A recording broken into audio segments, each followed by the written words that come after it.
नमस्कार मंडळी, कसे आहात? मजेत आहात ना? मी वैशाली, तुम्हा सर्वांचे स्वागत आहे सकाळी 4:15ला गुगल टाइमनी आणि सुंदर दिवसाच्या सुंदर शुभेच्छा. तर आज मी टेटसाठी कुठली पुस्तकं वापरते म्हणजे विषय बुद्धिमत्ता चाचणी आणि गणित मी भरपूरदा सांगितलेलं आहे. तरी आज पुन्हा सांगते कारण भरपूर कमेंट येत आहेत आणि दुसरे कमेंट मला हे येत आहे की ताई तू सकाळी कशी उठू शकते 4ला, आम्हाला जागच येत नाही, तर प्लीज आम्हाला रिप्लाय दे. तर कसं आता ह्या प्रश्नाची उत्तर मी तुम्हाला कमेंटमध्ये नाही देऊ शकत, तर म्हटलं चला तुमच्यासाठी हा व्हिडिओ बनवून घेऊन यावा एखादा, जेणेकरून ज्यांना खरंच आवश्यकता आहे या गोष्टीची त्यांना ह्या गोष्टीची माहिती मिळेल. आणि मला पण आनंदच आहे ह्या गोष्टी तुमच्यासोबत शेअर करताना. आणि जे नवीन सबस्क्रायबर आहे ते पण विचारतात की ताई तू जे नोट्स आहेत ते आम्हाला कसे मिळतील. तर तुम्हाला सांगते की माझं एक motivation with Vaishali WhatsApp channel आहे आणि त्यावर मी माझे नोट्स तुमच्यासोबत शेअर. आणि मैत्रिणींनो, खरंच तुम्हाला सांगते ना, माझ्या काही जे विकनेस आहेत ना त्यामुळेच माझी स्ट्रेंथ बनलेले आहेत. आणि तुम्ही म्हणाला की ताई तू आज असं का सांगतेस, तर मला ह्या गोष्टीचा आनंद आहे की माझा जो विकनेस आहे इमोशनल होणे लवकर, आणि दुसरा विकनेस म्हणजे मी जास्त बोलते.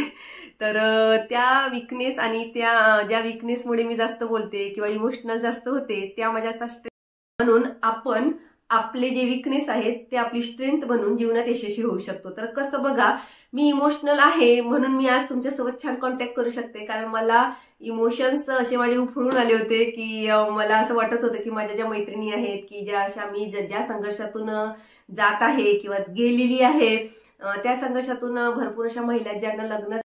तर मैत्रिणींनो, माझ्या विकनेसमुळे मी कशी माझी ती स्ट्रेंथ बनवली हे मी तुमच्यासोबत शेअर करते. तर माझी विकनेस आहे इमोशन होणे आणि इमोशनल होणे. यामुळे मी स्वतःला खूप अशी माझं मन असं लवकर इमोशनल होतं कुठल्याही गोष्टीत, आणि त्यामुळे ना मला असे भरपूर जण म्हणायचे तू खूप इमोशनल आहे, तू खूप इमोशनल. कॉलेज लाईफ पासून होतं हे. आणि दुसरी एक सवय म्हणजे ती जास्त बोलण्याची. मला लहानपणापासून म्हणतात सगळे तू खूप बोलते वैशू, तू खूप बोलते वैशू. आणि या एका सवयीमुळे आज मी तुमच्यासोबत संवाद साधू शकते. कारण मी जर इमोशनल नसते राहिले तर मला असं भावना उफळून आल्या नसत्या माझ्या की मी जे संघर्ष माझ्या जीवनात केलेला आहे किंवा मला जो संघर्ष येत आहे किंवा मला अभ्यासात काही ज्या प्रॉब्लेम्स येत आहेत त्या मला वाटलं की माझं लग्न झालं आहे, मला अभ्यासाला वेळ मिळत नाही, तर माझ्या ज्या भावना उफळून आल्या, ज्या माझ्यात आंतरिक प्रेरणा तयार झाली आणि मी माझं एक युट्यूब चॅनल ओपन केलं. तर त्यामुळे कसं झालं, माझी ती स्ट्रेंथ बनली आणि तुमच्या सगळ्यांसाठी मी एक प्रेरणा बनून तुमच्यासमोर बोलते आहे. आणि माझ्या या बोलण्याच्या सवयीमुळे माझं कम्युनिकेशन स्किल विकसित होत आहे. तर म्हणून स्वतःच्या जे विकनेस आहेत त्यांना आपली स्ट्रेंथ बनवा आणि त्यामुळेच आपण जीवनाच्या प्रत्येक पायरीवर यशस्वी होऊ शकतो. आणि एक कमेंट येत आहे की ताई तुम्ही सकाळी कशा काय लवकर उठू शकता. तर खरंच त्याचं उत्तर हे आहे की जोपर्यंत आपल्याला कुठल्याही गोष्टीची अत्यंत गरज वाटत नाही तोपर्यंत ती गोष्ट आपण मनापासून करत नाही.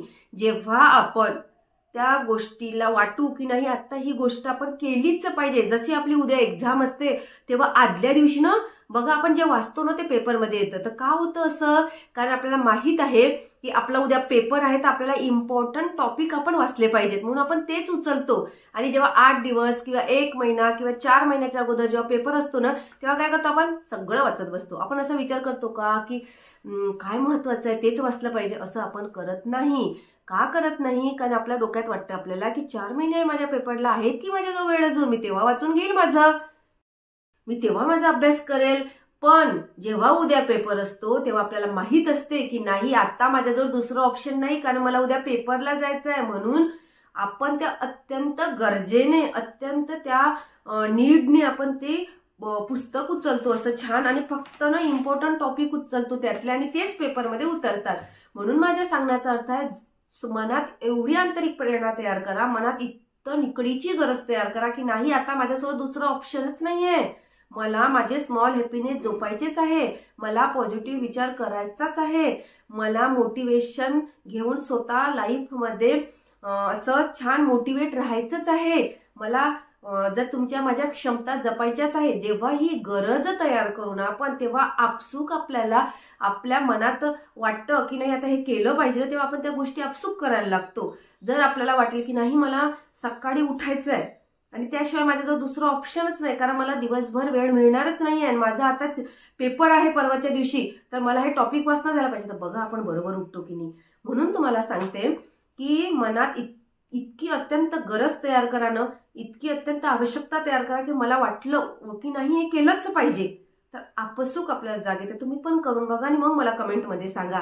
आणि हो, त्यानंतर कमेंट येत आहेत मला की ताई तू टेटसाठी कुठली पुस्तकं वापरते. तर बघा, माझ्या मैत्रिणीने मला काही पुस्तकं तिच्याजवळची दिली आहे, कारण ती आता जॉबवर लागलेली आहे. तर तिने मला काही गणिताची पुस्तकं दिली आणि माझ्याजवळ जुनी पण पुस्तके आहेत. तर बघा, बुद्धिमत्ता चाचणीसाठी मी अनिल अंकलगा सरांचं पुस्तक आहे माझ्याजवळ आणि एक सतीश वश सरांचं पुस्तक आहे.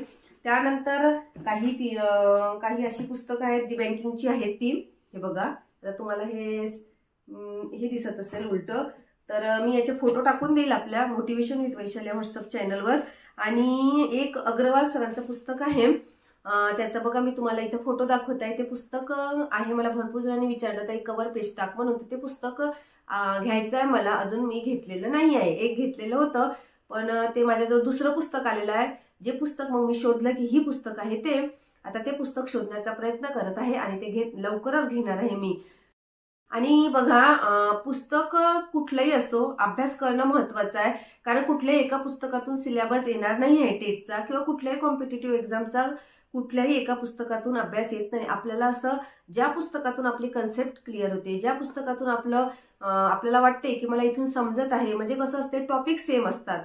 जसं नफा तोटा आहे, वेळ आकृती आहे, हे महत्वाचं काय आहे हे समजणं. जोपर्यंत बेसिक नॉलेज आपल्याला कळणार नाही तोपर्यंत आपण ते गणित सॉल्व्ह करू शकणार नाही किंवा ते रिझनिंगचे पॅटर्न सॉल्व्ह करू शकणार नाही.